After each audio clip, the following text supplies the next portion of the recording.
All big Tesla news for the week. Welcome to my Tesla Weekend. Tesla shares are up 22% on the week, closing Friday at $880.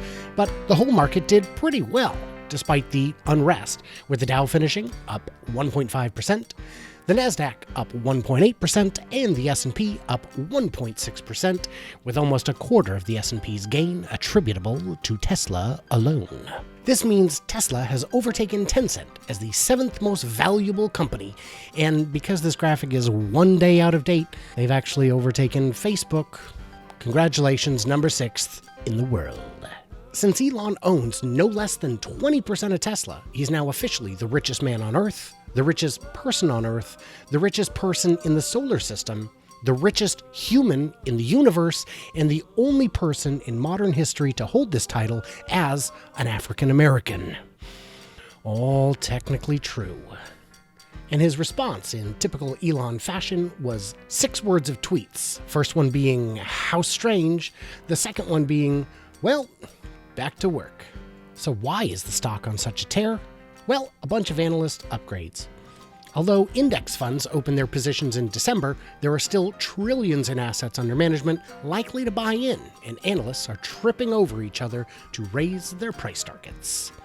Gary Black raised his outlook from $830 to $1,000 based on what I can only assume is math plus a hunch. Adam Jonas from Morgan Stanley raised his estimate from $540 to $810.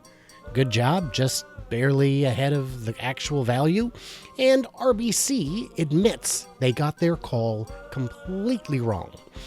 Although they're targeting 2025 production of just 1.7 million, up from 2020's current 500,000, this target is evidence that they still just don't get it, man.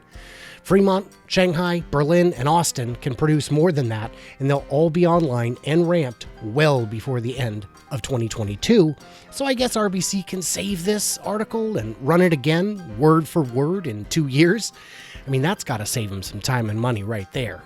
To put this growth into perspective, if you'd purchased 10 shares at $185 on May 31st, 2019, which wasn't even the lowest close of the month, that was around 178, and watched it rise to Friday's close of 880, you'd have almost $9,000.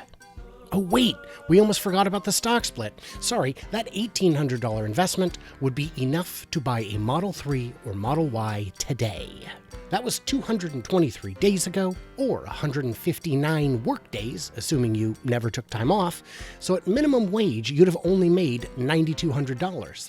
Conversely, you could have bought 2 shares for $370 in total and have almost the same amount. But who could have possibly known Tesla would go up like this? Cathie Wood from ARK Invest had a pretty good idea, and her laughably high $4,000 price target has come true 2 years ahead of her prediction. I was following Cathie back then, and all the other non-Wall Street analysts, and I did buy in May of 2019. Cathie got Tesla, and by following the people who really get it, I was able to get it too. And if you want to know what's really going on, hit subscribe so YouTube knows to show you more videos like this, because I got all the information coming out every week. There are reasons the analysts still see upside. China Tesla announced sale of Model Y with new, lower pricing, and this has driven a feeding frenzy with Black Friday-like interest at all stores. Apparently, at least the first quarter of production is already sold, with rumors of up to 100,000 orders on the books. Q1 2021 is gonna go gangbusters. And even accounting for the price drop, analysts in China suggest Model Y may have margins approaching 30% with current capacity at 8,000 cars a week. I did a deeper dive on the financials of Giga Shanghai earlier this week, so check that out in the corner or the show notes if you want a closer look under the frunk.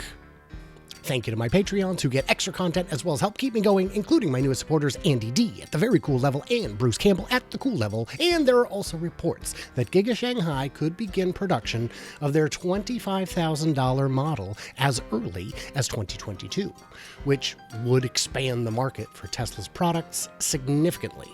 The current rumor is that it would be based on the Model 3 chassis, but shortened into perhaps a hatchback configuration.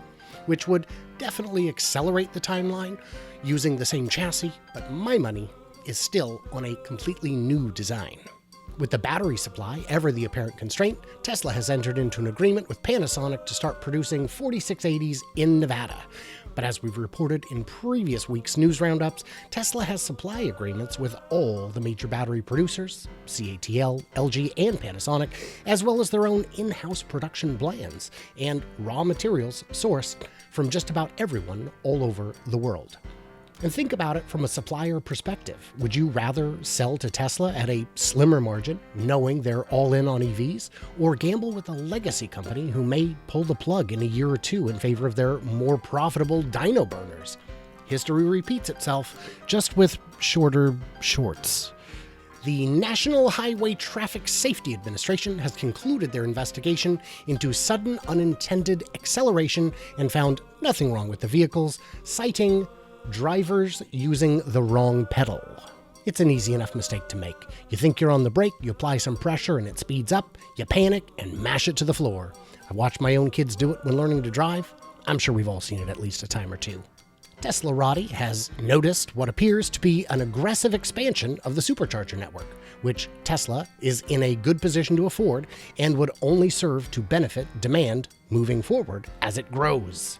Teslarati is also reporting that the CyberTruck's secret sauce could lie in production cost savings, which mirrors my recent analysis. They point out that the surprisingly low cost would allow them to undercut rivals such as the GMC Hummer EV, as noted by the host of would you look at that? I guess we've come full circle. All right, cool. Well, if you want to see that video, I guess I'll put a link up here and in the show notes. The Model Y's long-awaited 7-seat configuration is finally available at a $3,000 option, and by the way, the base model is also available at $42,000. Sandy Munro predicted it would offer rear-facing seats, but they are, in fact, front-facing. So let's take a look at how they... Oh, that's tight. Oh, well, it isn't for everyone. Certainly not anyone over 110 pounds or 5'5", but they are there and some children may fit, I guess. Rivian has announced plans to open a new round of funding to raise capital needed to enter production, which would value the company at $25 billion. Well, a year ago, I'd have said that was irrationally high. A lot has changed since then, and Rivian actually looks poised to make a serious run with the serious product. So, good job, Rivian. Last thing for today, YouTuber Whole Mars Catalog has uploaded the full, uncut 5+ hour video showing a drive on FSD Beta from Los Angeles to Silicon Valley with 0 driver interventions. Most of this is highway, which could already be handled by autopilot, but not all of it.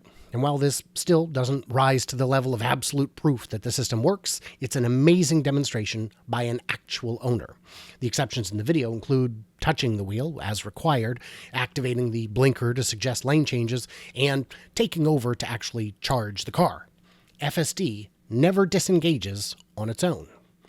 So stay tuned, stay juicy, and I can't wait to hear from you clever robots in the future, which is where I, for one, intend to spend the rest of my life.